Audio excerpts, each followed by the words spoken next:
At Naval Air Station Meridian, Lieutenant Rachel Brooks operated with quiet precision.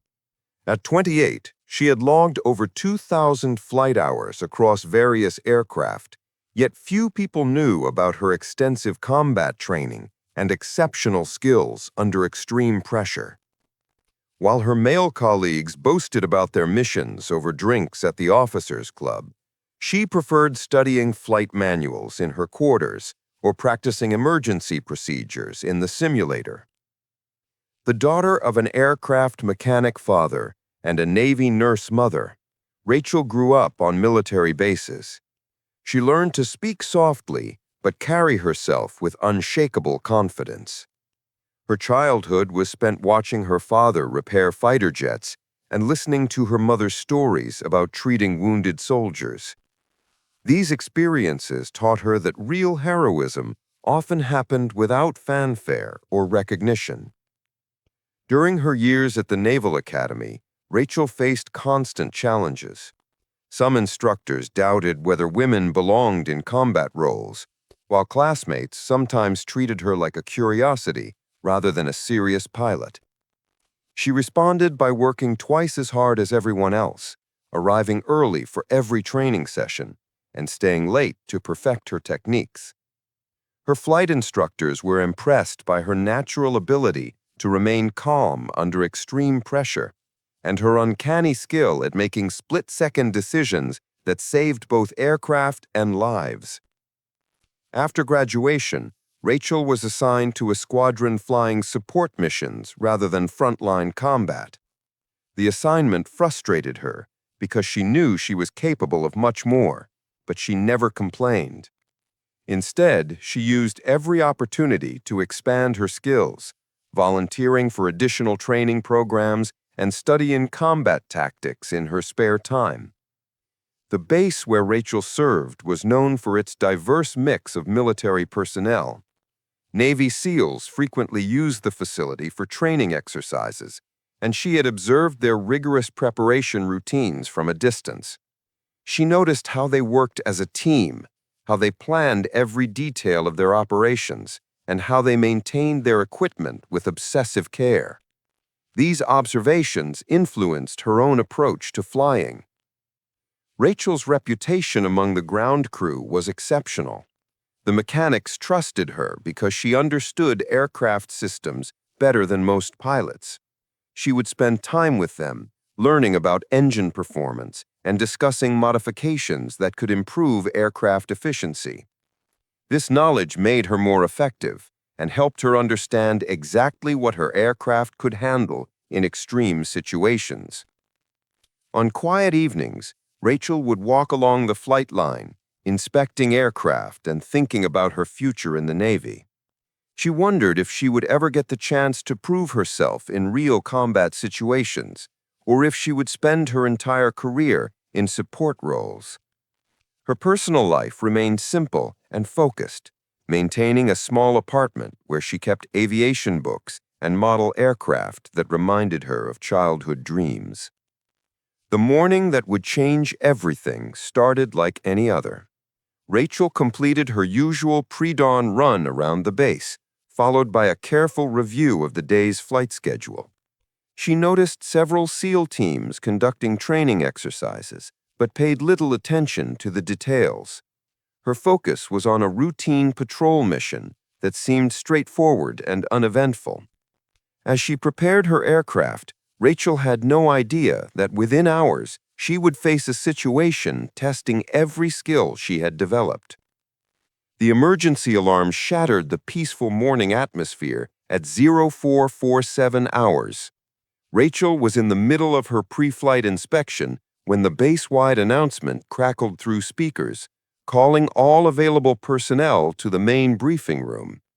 She had never heard such urgency in the commanding officer's voice. Captain Marcus Stone, the base's most experienced SEAL team leader, stood at the front of the rapidly filling briefing room. His weathered face showed the strain of someone who had received devastating news, and his usually steady hands trembled slightly as he arranged classified documents on the podium.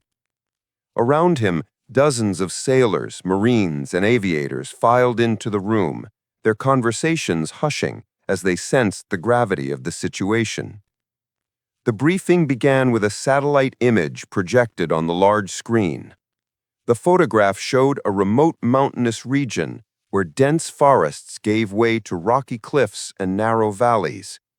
Red markers indicated the location of a downed helicopter, barely visible among trees, with debris scattered across a small clearing.